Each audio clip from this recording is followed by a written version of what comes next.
Well, hello everybody. Welcome to Get Healthy U TV Live. My name is Chris Freytag. I'm the founder of Get Healthy U TV, and I have the lovely Lexi Thome with me tonight. Hi, Lexi. Hi, everyone. You can hear me? Okay, good. She's going to be my moderator tonight. We're so excited to be here with you. If you are new to Get Healthy U TV Live, here's what we do. Once a month at 7 p.m. Central Time, we come live in the evening. And it's a little different. It's usually towards the end of the month. But it comes but we schedule it different every month. So just look in our newsletters and look online to find out when we're going to come live. And this is the August Q&A. And if for some reason you want to rewatch any of the past months, you can go to gethealthyutv.com, and then all you have to do is click on, I think it's, I'm not on it right now, free tips, and where there's blogs and everything else, there will be a tab that says live events, and then you can watch all of the past events. So that being said, I'm really excited to get started. Now, we did mail out some emails to you guys, to our members, to pre-ask questions. And Lexi has a load of questions from all of you who sent them in prior to the live event. So we're going to get started on those right away. However, we have had some technical difficulties tonight. Gotta love technology, right? And so we're having some issues with seeing the questions being asked live. And I'm looking right now in our chat box. Hang on, people. Thank you so much for being patient. Yeah, we're not going to be able to see, unfortunately, the live questions coming in. Something technically is going wrong. We tried to fix it for the last half hour, but it isn't working. So here's what I'm asking you to do. I'm going to answer all the pre-asked questions for those of you who sent them in.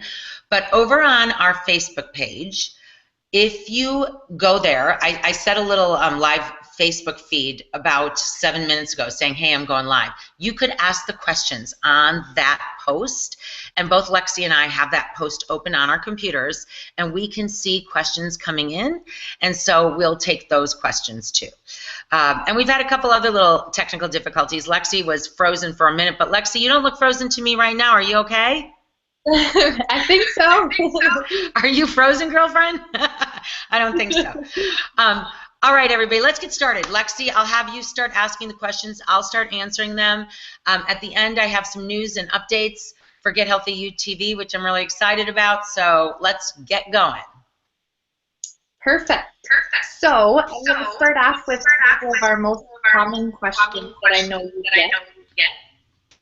The first one I'll ask is several people are wondering how to get rid of belly fat, especially as you're aging, and ways to strengthen those abdominal muscles. Okay, yes, that is a question that we get every day, literally every day, because it's a trouble spot. Abdominals, the core body, it's a hard spot. So let's talk about it. First of all, abdominal fat can happen from lots of things. It can happen from being overweight and overeating. It can happen during hormonal changes, menopause, pre-pregnancy, post-pregnancy, and hormones can sometimes be the culprit for belly fat. So there's a couple of things that you could do. And by the way, I'm always going to say, go to gethealthyu.com and just put in the search bar the things that you're looking for, and we have scads, what's the right word, blogs for all of these topics for you guys. And I'm just going to reiterate that gethealthyu.com is the free website where we load it up with information about food, fitness, lifestyle, healthy living, recipes. Get Healthy U TV is the membership site where you do all the workouts. So we have two websites, and they toggle between each other. There's a button on each one to go between the two. Okay, that being said, belly fat. So poor eating habits, eating too much sugar, added sugar, white flour, that stuff all turns to belly fat. I remind people all the time, white flour turns to sugar in your body. All right, I'm going to say it again. White flour, even if there's no sugar in the white flour, turns to sugar in your system. Refined processed flour turns to sugar in your system. So when you're putting in white refined flour and lots of added sugars, your system gets all confused. The insulin releases to try to do, because insulin is that fat storing hormone that goes out into the into the bloodstream, looks for all the sugar in the bloodstream and tries to use it up or store it as fat. And if you're putting too much sugar into the bloodstream, the insulin comes out and says, you know what, we got too much to deal with here. Let's start storing it as fat. And typically storing it as belly fat. So it can be very dangerous fat. It can be a precursor of diabetes, heart disease, etc. Also, a lot of stress. People who are super stressed out. Cortisol, that stress hormone, is a culprit of to create belly fat also. So a couple of things you can do. First of all, reduce stress. Now, easier said than done. But there are things you can do, for instance, deep breathing. We've written a little bit about meditation because there have been so many studies, and I mean this like absolutely seriously, that prove that deep breathing for 5 to 10 minutes a day can reduce cortisol in your bloodstream. That's the easiest fix I know. It's not a pill. It's not a prescription. It's simple. All you have to do is deep breathe. So reducing some stress, getting more sleep, and then avoiding processed foods. Now, if you're saying to yourself, Chris, you're talking just about food and mental health. You haven't even mentioned exercise. You're right, because abdominal fat begins with healthy eating and reducing stress. Those two things are really important. Now, when you get to the exercise, strengthening the core muscles is super important. But here's how I always describe it.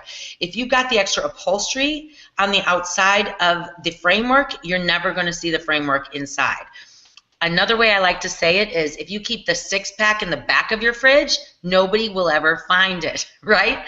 So you have to reduce the belly fat on the outside through cardiovascular exercise, burning off some extra calories, reducing stress, and eating really healthy. And then you can start to see the sculpted muscles underneath. And we're big believers in core workouts, because not only does it help sculpt your abs and reduce belly fat, but it protects your low back. And as we get older, that's super important. So we have tons of sculpting workouts on GHU TV. For you to follow. We have 10-minute ab workouts. We have some 30-minute core workouts, 20-minute core workouts. So it's kind of a three-pronged approach. You got to reduce stress, you got to eat healthy, and then the exercise will show up. I hope that helps. I know that was a little long-winded, but like Lexi said, we get that literally every day. So I try to be as much help as I can. That's awesome. Another one, I know you get this a lot, is a lot of people have lost a good amount of weight, which is amazing, but they're wondering how to lose the last 10 pounds, the last 5 pounds. That last little bit seems to be the hardest. That last little bit seems to be the hardest. You're absolutely right. So that's a hard one too, because typically when you've got a lot of weight to lose, those first few pounds do come off quicker. And as you're refining, it's like anything, when you're getting down to the end and you're refining it and just putting on the little details, it does get a little tougher. So one of the most important things is patience. It's going to take some time. It's not going to happen overnight. A lot of time, those last 5-10 pounds take more time. Second thing is, I always like to use the definition, I think it was Einstein who said, the definition of insanity is I'm doing the same thing over and over and expecting different results. So if you're kind of stuck at that last 5 to 10 pounds, something's got to change. You got to change up your diet. You got to change up the way you exercise. And I find out from a lot of people who will tell me, I lost the first few pounds by walking on the treadmill or by doing this routine or that routine. But to get those last few pounds off, I had to, start doing high-intensity interval training or do something different with my body and my food to get those last pounds off. And then take a really closer look, too, at like what might be going on in your body in terms of hormones and vitamin nutrients, which can be those final little steps towards refining. All right, I mentioned that we're having technical difficulties. I need to read what's coming on the screen here because I'm getting a few comments. Is there a problem, you guys? I can't see anything, but that doesn't necessarily mean that other people can't. Okay, so to read okay, mute myself. I'm sorry, everybody. We're just having some of these problems. I'm not sure how to mute myself while Lexi is talking. Let's see. When we don't know if people are getting an echo. Are you getting an echo, Lexi? I don't hear you echoing. So that's the most important. I hear myself echoing, but not a big deal. Okay, let's ask our technical gal, because when I push mute on my physical computer, I can't hear a thing. So is there a mute button up top here? Let's see. Nope, that's not a mute button. I can't see a mute button for myself. Let's see if this is it. There it is. Okay, so Lexi, go ahead and ask the next question. I'm going to mute myself, so hopefully our friends can't hear an echo. Perfect. Okay, next question. Again, this came from several different people, but they're wondering what to do about extra skin, extra flab in the arm area. What's the best way to work this particular area on your arms?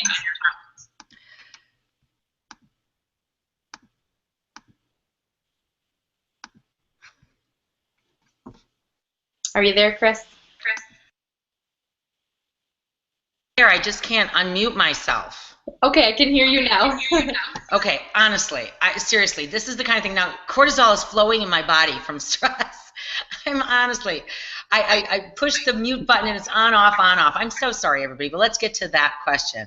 Funny that you would ask about flab on the arms, because we just posted a blog today at GetHealthyU.com about bat wings. We were joking in the office today that you can't, a couple of the gals said, I didn't even know what bat wings were until I started working at Get Healthy You. It is a problem that we women talk about. We call our triceps the bat wings, or the flabby arms, or whatever you want to call it, where there's extra skin there. So tricep muscle is really important. You want to strengthen, again, that tricep muscle, the back of the arm. And there are a lot of exercises you can do, and we show you on Get Healthy You and Get Healthy You TV how to strengthen that tricep with kickbacks, with overhead presses, with tricep push-ups, with dips. All of those exercises are in Get Healthy You TV. As well as then you also have to work the opposing muscle group, which is the bicep. Now, as you are losing weight, you might feel like your arms get a little flabby if the weight loss is happening faster than the skin elasticity is, coming back in. But skin is elastic, and it will shrink back in over time. So give yourself some time. As we age, though, depending on the amount of weight you've lost, or depending on your age, and any of you ladies who are in your 50s and older, like myself, notice that the skin doesn't quite bounce back the same as it did when you were 20, 30, or even perhaps 40. Then it might be harder to get that skin to completely go away. So that's when you dress for success and you wear things that make you feel good about you. But you definitely can tone and get rid of some of that flabby skin through bicep and tricep exercises. And we just put a blog up about that today. Awesome. Okay, this question is from Jody. She says, when in menopause, how much protein should she eat daily? And also, how much cardio and weight training should she be doing each week? Okay, so menopause is one of those things that is frustrating. It's long. So for those of you who haven't hit it yet, listen up, because you're going to want to know this. I wish people would have talked to me more about menopause before I went through it. But first of all, protein is important. Not only is protein important in menopause, but protein is important all the time, because in order to maintain muscle on your body, you need protein, amino acids.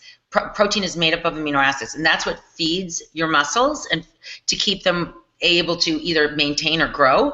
So you've got to get good protein sources. And then when you hit perimenopause and menopause, the reason sometimes you hear have more protein is because we're losing muscle at a fairly rapid rate as we age if we are not actively replacing it. So if you are doing strength training, kudos to you, because you're going to be able to maintain that muscle. But let's just say, you hit your 40s, you're going to be perimenopause kind of towards the end of the 40s, and you're not doing any strength training, and your muscle is deteriorating at about 1/2 pound to 1 pound a year if you're not actively replacing it, and you're not eating enough protein, so it's not feeding those muscles, you're going to end up feeling weaker, less able to move, potentially more injured because you don't have the strength, more body fat happens, et cetera, et cetera. So keeping muscle strength training as well as protein in those menopausal years.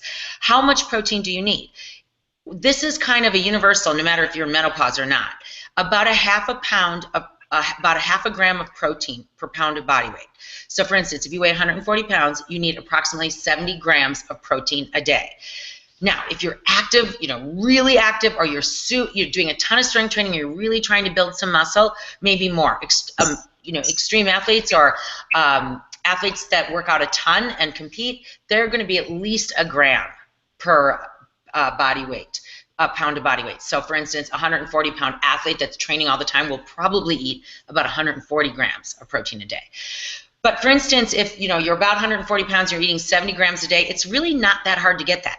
A couple eggs maybe in the morning, some yogurt. I eat Greek yogurt because it's got it's packed with protein, nuts and seeds, and these are all plant sources, or eggs and dairy. Or you can go for meat sources, any kind of a meat or animal product that's going to have protein. I like whey protein. I throw it in my protein shakes in the morning. That's another 20 grams.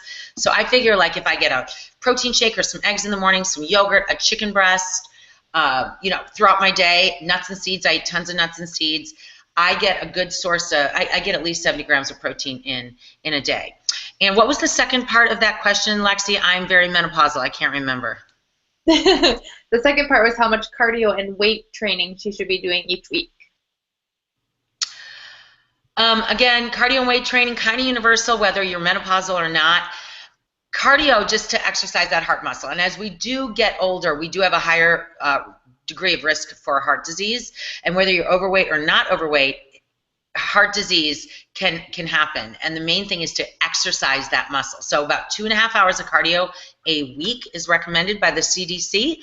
2.5 hours, that's 150 minutes, but it can be combined with your strength training, and at least 2 strength training sessions a week, at least. So if you're a member at Get Healthy UTV, one of the things that we love to do is combine strength and cardio into the same workouts. So we have HIIT workouts, interval workouts, circuit workouts, where we're getting your heart rate up while lifting weights. So you're doing, it's the epitome of multitasking. You're getting your cardio and your strength in the same workout, because the definition of cardiovascular exercise is elevating the heart rate. So any kind of exercise that is getting you to breathe heavier through your mouth, that is cardiovascular exercise. So I'm a big fan of doing them at the same time, because let's face it, we're busy. We don't want to spend, some people don't even want to spend an hour exercising, and you really don't have to. I'm a big believer that if you put 20 to 30 minutes of really good, intense workout, exercise in, that's plenty. And the other thing I do want to mention is that that you get from all of these intervals that we do at Get Healthy UTV and circuits, you get a thing called EPOC. Okay, EPOC stands for exercise post oxygen consumption. And that's basically afterburn. So from high intensity workouts and intervals and circuits, it has been proven that you get a better afterburn after those workouts. So if you do a really good focused 20 to 30 minute workout and then you get that great afterburn, you are doing amazing. And menopause is a tough time. I mean, I'm postmenopausal now. I've been through it, but I still get the hot flashes. I still get the insomnia occasionally. I still get some of the symptoms. That continues on for, as my doctor said, a long time. But hang in there, girlfriends. You guys, we can all get through it. Yes. Okay, this one's from Diane. She says she's thin and active. She weighs 120 pounds and is 5'6", but she still has cellulite on her legs. Is there any way she can get rid of this? Yeah, cellulite is another one of those things that is not necessarily because you're overweight. Very thin people have cellulite. So here's what cellulite is. It's the pillowing of the fat through the muscle fibers. So for many of us, there are certain areas of our body where the muscle fibers are more like a web, or like a, I guess I'll use the word web or beehive kind of thing. Back of the arms, sometimes the abs, and definitely the back of the legs, and even sometimes the front of the legs. And what happens is, as those muscle fibers get looser, the fat can then pillow through. It gives that pillowing effect, hence cellulite. Here's the thing about men. They have thicker skin, and they keep the hair all over their body. So they've got hairy arms, they've got hairy legs. So you don't notice cellulite on men to the point where you do on women, where we have thinner skin. We shave our legs, we wear shorter skirts than guys do, and so you're noticing it. So how can you fix it? Tighten up those muscle fibers. That is the most important thing. Strength train. And targeting those hamstrings, squats, lunges are good. We show at Get Healthy U and Get Healthy UTV a lot of exercises where you roll the ball in, the stability ball, put your feet up on that ball, and you roll it in and out, which really targets the back of the thighs. Glute bridges on the floor. One of the workouts called Powerball, that's in the Rock Your Body Boot Camp on Get Healthy UTV, does a lot of good hamstring exercises. And the new one, Bodyweight Fusion, we do so many squats and lunges in that workout that you are definitely targeting the hamstrings. So the key is really tightening those muscle fibers. That's really, and then there are a couple other things you can do. They often say body brushing helps, and you want to brush with like a body brush that you can use in the shower up towards the heart. You don't want to go down towards the feet, but pull it up towards the heart on your legs. It's basically just stimulating circulation in those legs to get blood flowing. I'm not a big believer in any special creams that supposedly get rid of your cellulite in a few minutes because, first of all, I don't believe that they can, but what they actually do is disguise the appearance, and let's face it, in a few minutes, then when the lotion wears off, it's going to come back. So you're better off with a long-term solution.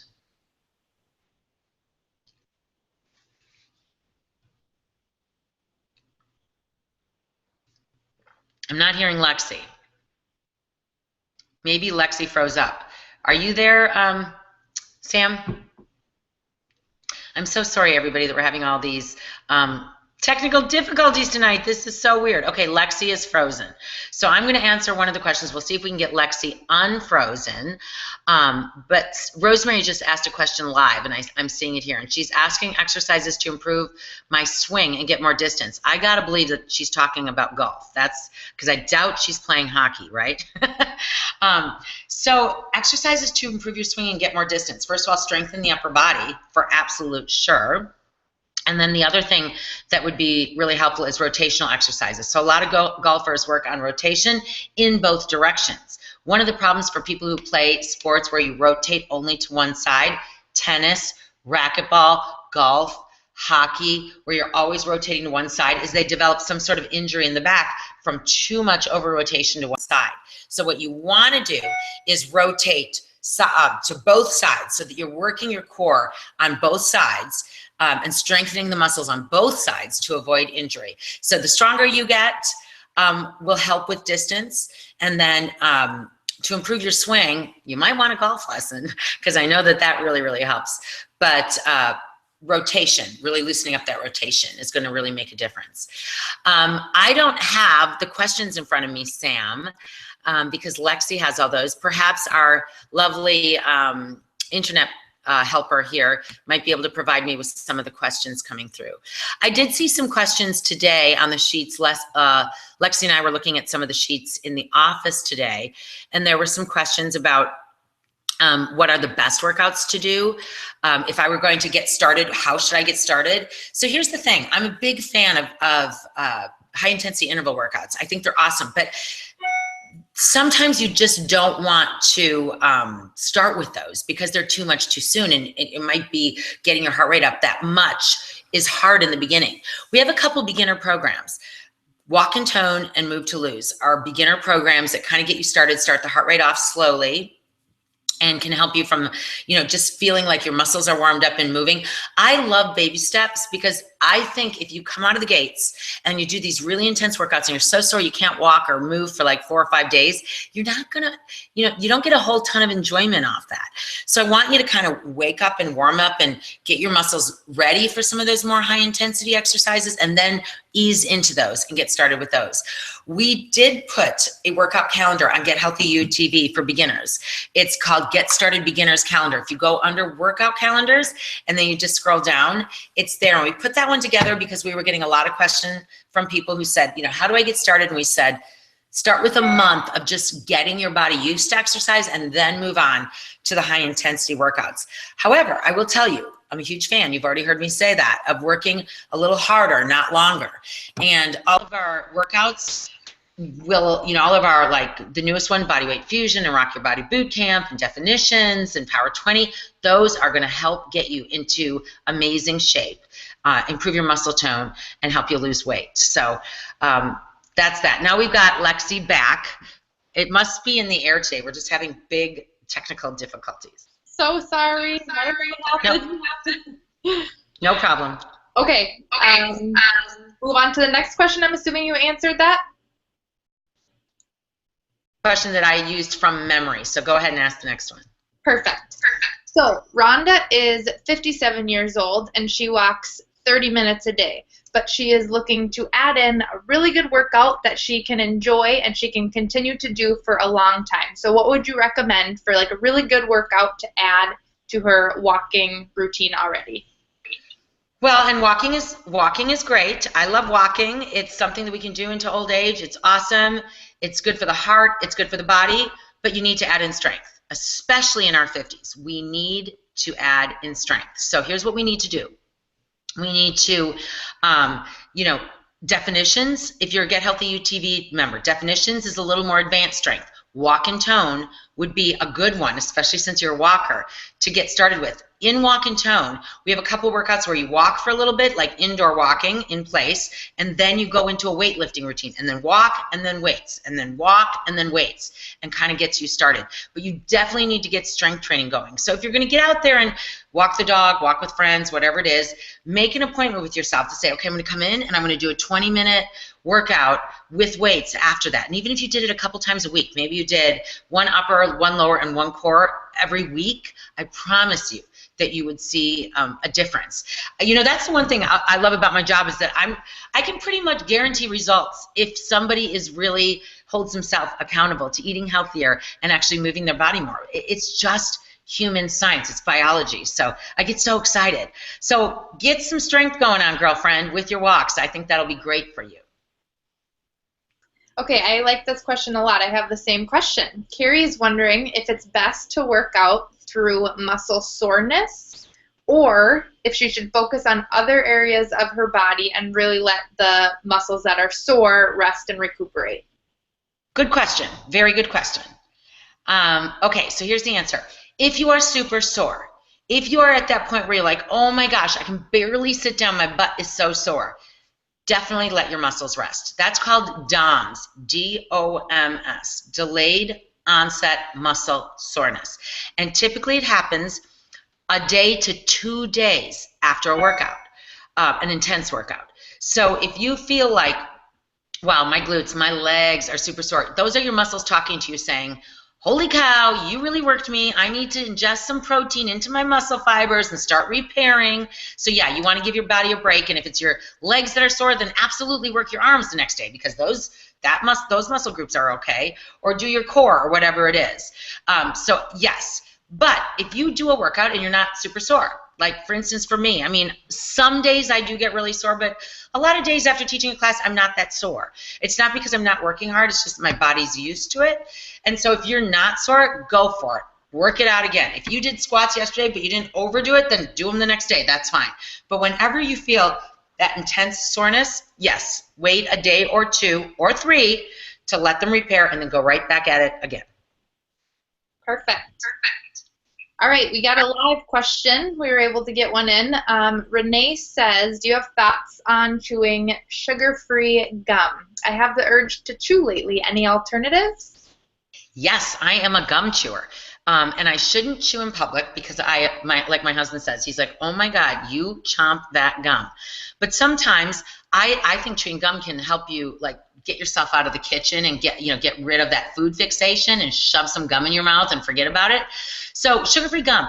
I started chewing Pure. It's called P-U-R. Pure. And you can get it at the grocery store. You can I buy bags of, actually there's a bag of it sitting on my counter in my kitchen. It has no aspartame in it. The one thing about a lot of sugar-free gum is it has aspartame in it, and even some people's stomachs are sensitive to aspartame.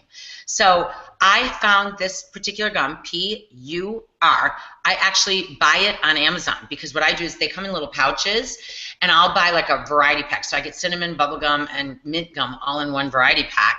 And then, yeah, I'm a huge fan. I would totally believe, like, hey, if you are having the munchies, shove some gum in your mouth and get out of the kitchen. I believe in that. And when I'm driving long distances and I get bored and I think, okay, what can I put in my mouth? I'll often chew sugar-free gum.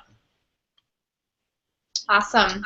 This is one that I think local people will appreciate if they want to work out with you. Susie is wondering, when and where are you teaching classes? She couldn't find your schedule at Lifetime in Eden Prairie, but you are at Lifetime in Plymouth. I am at Lifetime in Plymouth. Susie, come see me in Plymouth. I stopped teaching in Eden Prairie because I'm just too busy at Get Healthy U. We're just busy, right, Lexi? Right. So I teach at Plymouth. which is in Minnesota for those of you. But if you aren't in Minnesota, that's why I started Get Healthy U TV, because I wanted to be able to work out with you guys, motivate you, share with you what I do in my live classes. Most of the Get Healthy, actually almost all of the Get Healthy U TV workouts, I try out with my classes. So my classes are the guinea pig for what we film. I'll do a class and I'll tell them, hey, you guys, I'm filming videos tomorrow. These are the, a couple of the combinations, and I have them do them so that we can see how they work. So they're kind of my guinea pigs. Or when they tell me they're traveling, I'm like, well, you guys sign up for Get Healthy U TV because you can do the same workout we did today.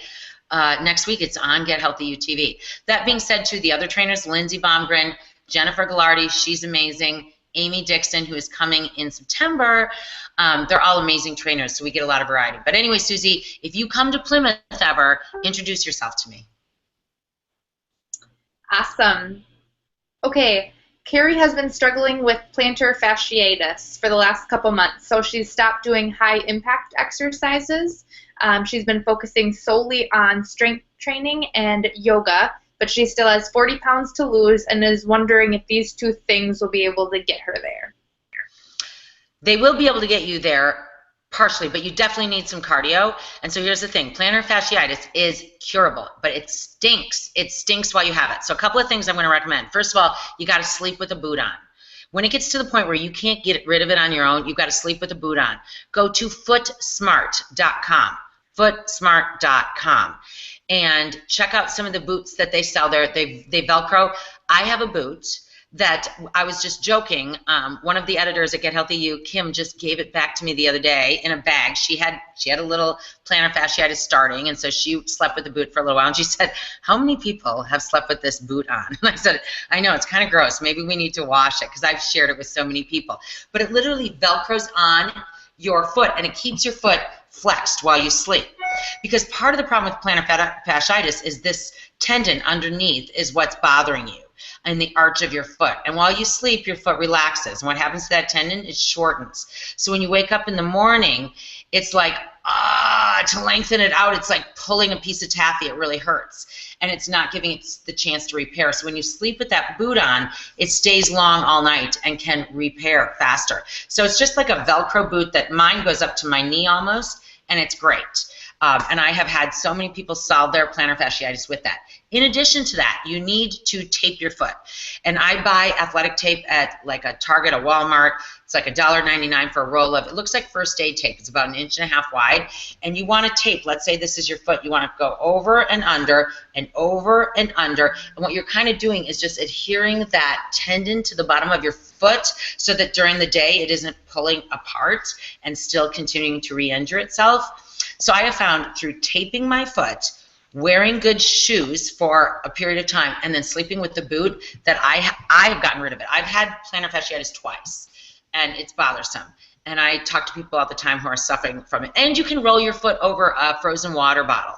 That helps too, just to kind of ease that tendon underneath your foot. And then, of course, if it is something that really plagues you, you might need orthotics or even a pair of inserts from, like, again, a Target, a Walmart, something like that. Footsmart.com, though, has lots of answers. And then, of course, we have a blog on Get Healthy U about plantar fasciitis, how to heal, deal, and work with it. So check that out, too. Perfect. Deb has heard that you're not supposed to eat come nighttime. Wondering if you ever eat at night, and if you do, what are some of the best choices that you can eat before bed? Okay, that's a good question. So, first of all, calories in general. A calorie at 6 a.m. is the same calorie at 6 p.m. A calorie at 6 a.m. is the same calorie at 10 p.m. However, there are some factors that come into play. You often hear, like, eat breakfast like a king, lunch like a queen, dinner like a pauper. Just because, getting those calories in the beginning of the day where your body can metabolize them and use them throughout the day is smart. However, eating at night is not a bad thing. I mean, and it depends on what your job is or what you do. Like, a lot of people, when my kids were little babies, my husband and I didn't even eat dinner until 9 o'clock because we would just come home from work, and then it was just like baby time. Once we got the kids to bed, we would eat dinner. Now that I'm an empty nester, I eat dinner with the dog. No, I'm kidding. I eat dinner early, more like, anywhere from 5 to 7. Anywhere from 5 to 7. But a lot of times, you eat later at night or you want a munchy snack of some sort. The key is not to go overboard. And one of the biggest problems with nighttime is that's when people let their guard down. That's when they kind of just relax and let it go. And food can be comforting, as we know. So often people get into a pattern of eating too much or the wrong foods at night. It's not really that eating at night is a problem. It's just that your emotions often let you eat too much or the wrong foods. So what I would suggest is being really in control of what you choose to eat, portioning out whatever snack it is that you're going to have, being aware of your emotions, that you don't want to just mindlessly eat in front of the TV or mindlessly, consume the wrong foods. So you really want to be smart about it. My big thing, and Lexi knows this, is I eat yogurt. I eat yogurt like twice a day. So I usually eat it at lunch and after dinner. That's kind of my thing, because I've always been a dairy person. I really like creamy things. I love desserts. I love ice cream. So Greek yogurt satisfies that for me, and I'll put some blueberries or some almonds or pistachios or whatever in it, and then that healthy fat along with the protein satisfies me, and I don't crave empty carbs at night. But I will eat that at night. I will eat popcorn sometimes at night because it just is munchy for me. So yeah, I do sometimes eat at night. I drink iced tea or hot tea at night typically. That's also something that I do regularly, is hot tea or iced tea at night. Decaffeinated if caffeine bothers you. But I hope that helps. The key is just being really aware of what you're choosing to eat, because I think that's the biggest problem for people, is that they mindlessly eat at night. All right, another food question. Rose is wondering, what is a good on-the-go breakfast? She says that she only has a half an hour from when she wakes up, which is 5:15 in the morning, to when she gets out the door. And once she gets to work, she goes for a 2-mile walk, so she needs some sustenance to make sure she can get good exercise in, but is wondering what's good for on-the-go. Wow. Good girl. That's an awesome routine. You are motivated. Okay, here's what I suggest. Frozen smoothies. This is my secret. This is what I do. I pre-make smoothies. I'll make like 2 at a time, and I put them in the freezer, and I will put like a press and seal over the top. I also have a couple of smoothie blender bottles, those blender bottles where I'll just put a top on them, and I put them in the freezer. And in the morning when I get up, I take them out of the freezer. And in the summertime, they de-thaw faster than in the winter. In the winter, quite frankly, sometimes they take over an hour to de-thaw from a deep freeze. But all they are is grab and go. I open the door of the freezer, I pull it out, I stick it in my car, and it literally is a good hour before they defrost. So you could go on your walk, and then it would be the right consistency to eat. This is a true story. So I used to do a ton of work with Montel Williams. If any of you guys remember Montel Williams, I did house calls for his show. So he's a friend of mine, and he would always tell me about how he took his smoothies through TSA. And I was always like, well, you're Montel Williams. Maybe they let you bring them through. But he said, no, they're frozen. You can take a frozen smoothie through security at the airport. So this was many years ago. I started doing it. When I travel early in the morning, I have that pre-made smoothie. It's frozen. I stick it in my briefcase. It's not going to dump because it's frozen solid. I go through TSA. I go through the scanner. And every time they stop me and they say, what is that? And I say, that's my breakfast. And then they always go, oh, that looks really good. They have a conversation with me about what the ingredients are, and I get to keep it. And I get on my airplane, which usually is like an hour or two after, you get to the airport, blah, blah, blah. And the person sitting next to me always says, where did you get that? And I'll say, I brought it from home. And they're like, how did you bring that from home? Because frozen is not a liquid or a gel. Bingo. There's a little tip for you. But that being said, smoothies on the go, it's just about pre-making them the night before. And then often, and at our office, Lexi can attest to the fact that we have little baggies of trail mix, like nuts and seeds and stuff like that. So then I'll just sometimes have those little extra baggies of mix-ins too, because I like crunchy in the morning, and I like to have a healthy fat with my protein shake. So I'll just dump those in, mix them in as it de-thaws, and it's delicious. Oh, and by the way, at Get Healthy You, we just put out a new smoothie ebook. We had a smoothie ebook that I've been selling for the last 10 years at QVC, and quite frankly, I felt like some of the smoothies were outdated. They weren't as healthy as I would have liked them to be, so we just revamped the whole thing. It's brand new with really yummy ingredients, so you have to check it out. It's called 6-Minute Smoothies at GetHealthyYou.com. Perfect, making me hungry. Another food question. This one's from Valerie. She says, what do you suggest for meal planning, and what's an example of a day of what you eat? She also, the second part of the question, she also wants to know if you can explain calories in versus calories burned, and is this figuring every 24 hours? Okay, that's a good question. Okay, first of all, about meal planning. Meal planning is just like really boiling down to preparation. We have a blog that's coming out and a newsletter that's coming out in it's going to be next week, from our partner, Slender Kitchen. She's one of the foodies we work with, and she does some really great meal planning, and she's going to have a whole thing about lunches and dinners next week. So one of the suggestions she makes is doing some sort of a protein base, like a meat, of some sort in a slow cooker or grill it up or whatever, and then have it ready for the week and plan a bunch of different meals that go with that particular meat, whether it's a ground turkey or a chicken or a beef or a pork or something that you make, and then you can slice it, you can shred it, you can season it different. And I've kind of adapted that, where I will, for instance, grill up a bunch of chicken breasts, or I'll do a ton of ground turkey, and then I'll season it differently based on what it is, the meal I'm making, so that can make meal prep better. Also, pre-chopping vegetables, pre-washing and cleaning fruit and veggies. We talked about that during the veggie challenge, that if everything's ready to go in your fridge or freezer, you're more apt to get it out and use it. What do I eat every day? Well, I eat a lot. I like food a lot, and I eat really, really healthy. So I don't worry so much about the calories that I'm eating. I worry about what I'm eating. And so I usually start my day early in the morning teaching a class at like 5:30 in the morning. So I have a cup of coffee, and I typically have a banana.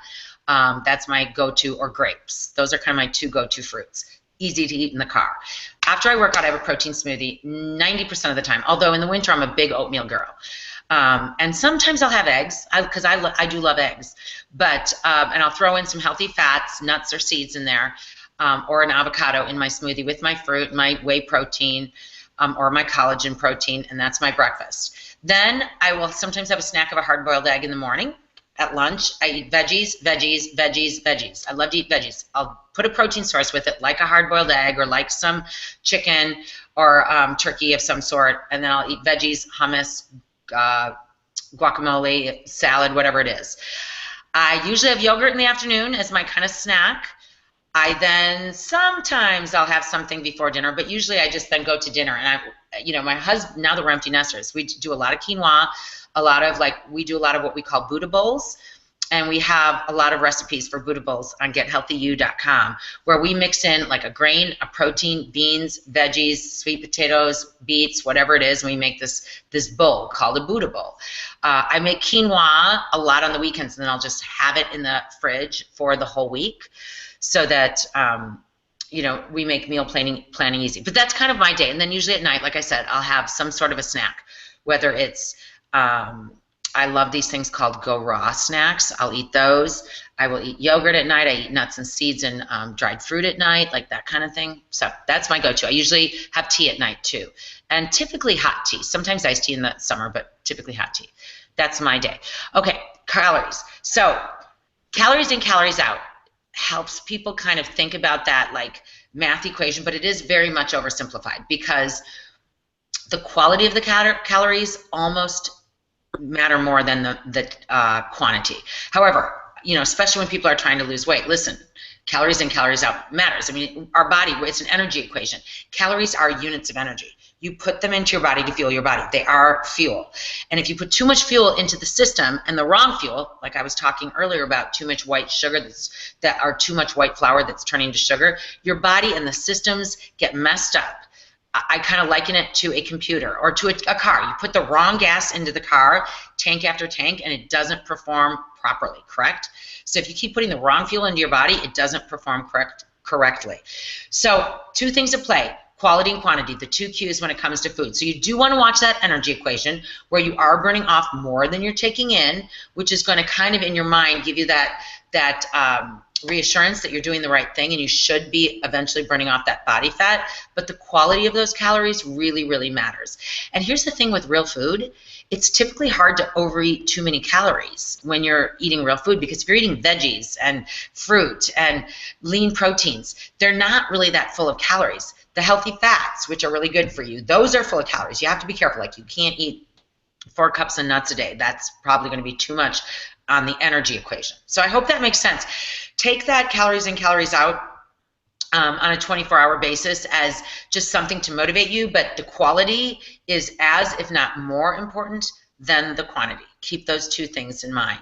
And there has been some, I just read an article about that 3,500 calories to burn a pound of body fat off your body, meaning you have to deficit 3,500 calories. And there have been some scientists that have said that's not absolutely perfect, but it is good. I mean, it is pretty close to the amount of calories in terms of energy, because it is a science equation that you need to burn off your body in order to burn off a pound of extra fat. So I hope that helps. I just really believe that it's not just the amount of calories, but it's absolutely the type of calories. I mean, let's face it, if you drank Diet Coke and ate candy and white flour all day, but you only ate a little bit, you would not be a healthy person. There you go.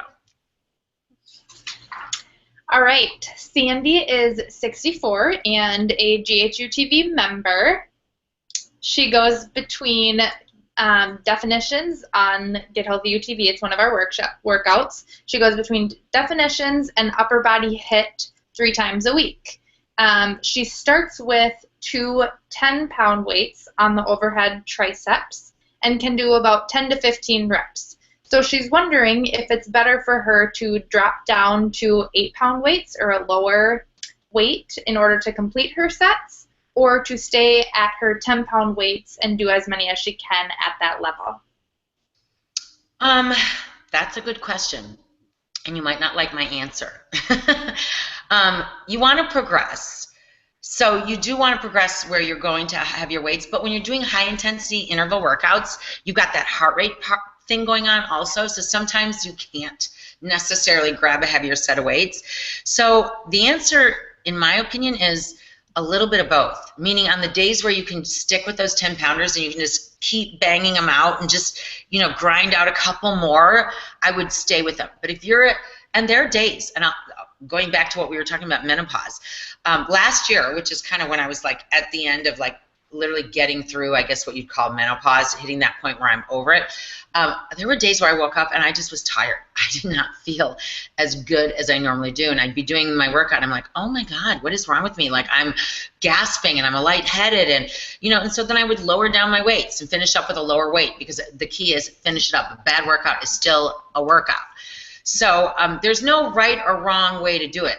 I mean, sometimes when you're in the middle of a high-intensity workout and you want to keep banging out those reps at the same pace, then you grab the lighter weight and you keep going at the same pace.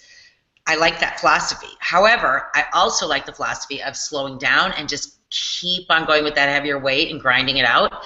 I think there's room for both of those in your week. The one thing I would say is I love that you're doing definitions and I love that you're doing upper body HIIT, but now I am going to challenge you to try some other workouts, because Rock Your Body Boot Camp and Bodyweight Fusion, those have a ton of really challenging workouts in there that you could kind of change it up a little bit. And I also love Metabolic Reboot with Lindsay. I mean, she is flipping strong, and she will keep your energy levels up. So I would also suggest mixing in some other workouts there too. I hope that wasn't too roundabout of an answer, but I think you could, you know, kind of beg to say that both of those philosophies work. All right, we probably have time for 1 or 2 more questions. I know you have a couple things you want to talk about too before the end of this, so we'll make sure to have a couple minutes left.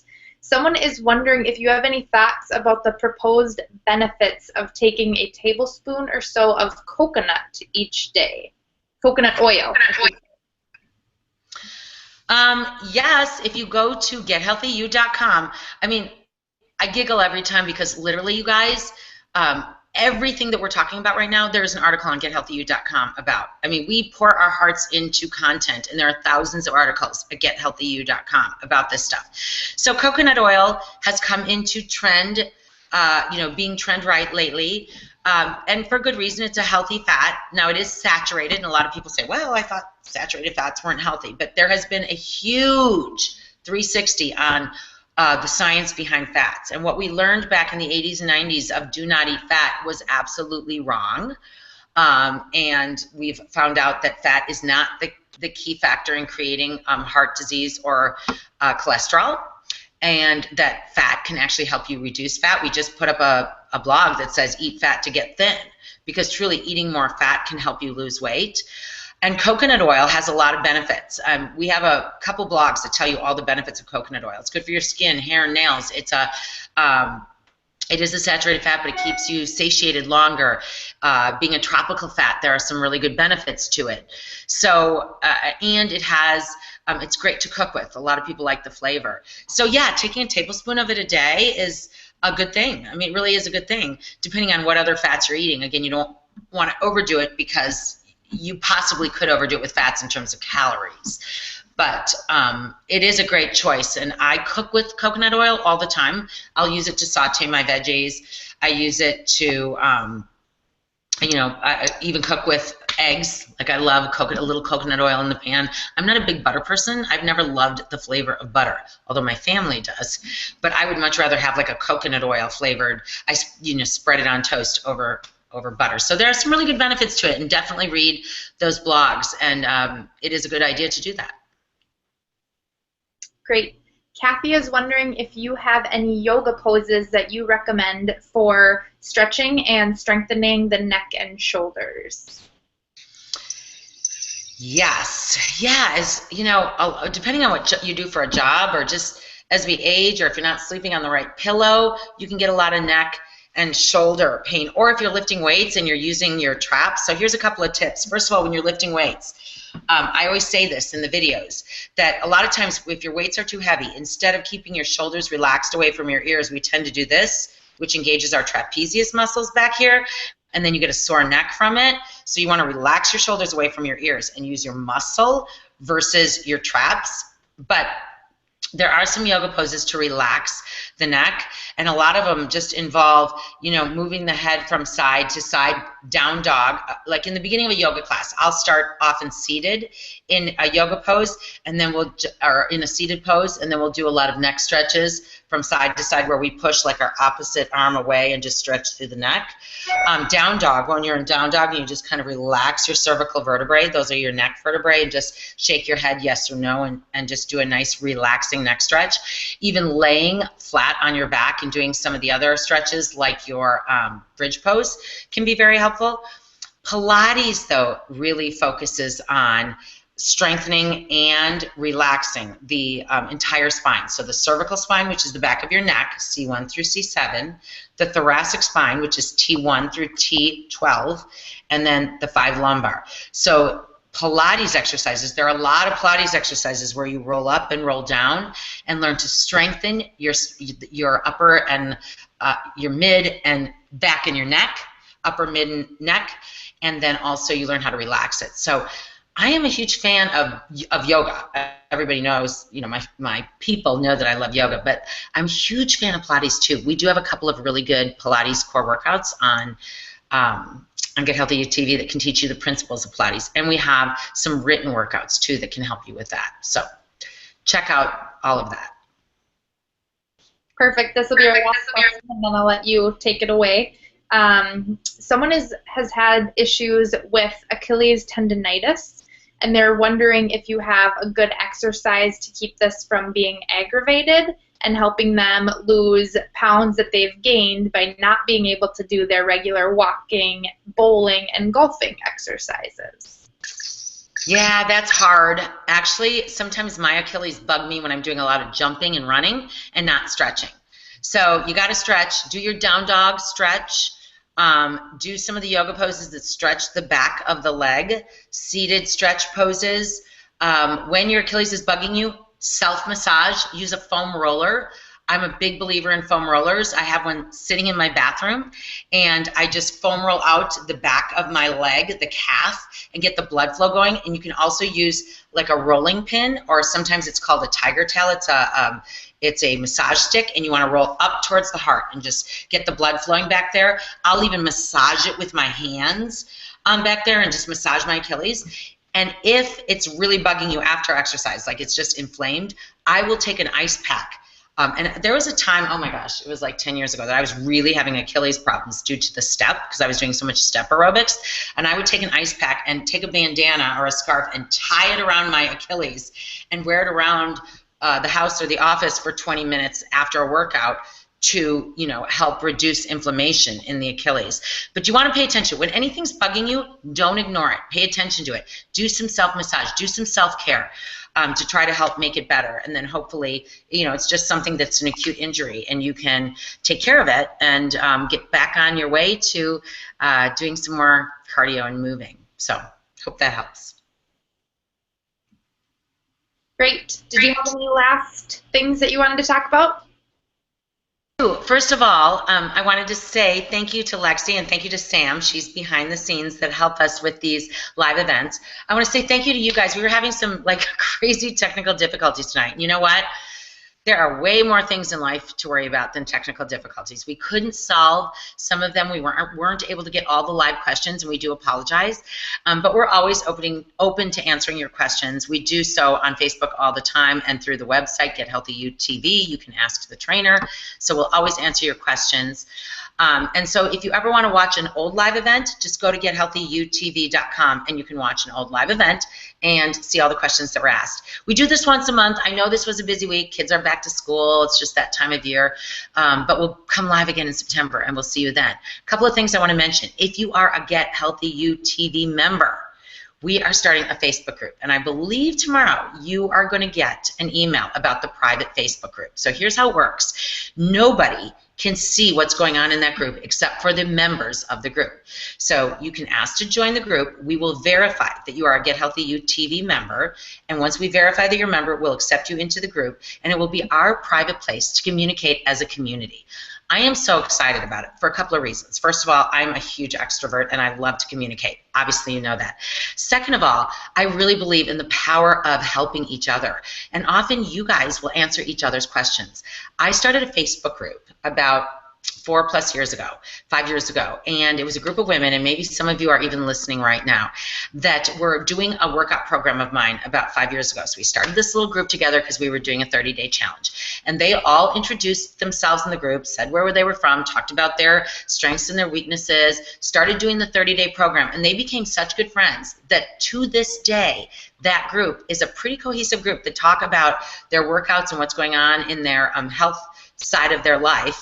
And it's been really, really inspiring. So I'm hoping that for our community. So I hope you join the Facebook group. That will be our place as a community that nobody from the outside except for members can look and converse and talk. And we'll make sure we'll check the membership every so often to make sure they're good standing GHUTV members and make sure that it is a really good closed group. So I'm very excited about that. We have some new features coming to Get Healthy GHUTV in the very near future. I want you to pay attention, look at your emails that come out. We've got some really exciting things set for this fall and coming up into the new year. We're going to be putting up more recipe videos. You guys have been asking for that. Those of you who filled out the survey, thank you for filling out the survey. We really appreciate it. You gave us some really good feedback about your habits and what you'd like to see.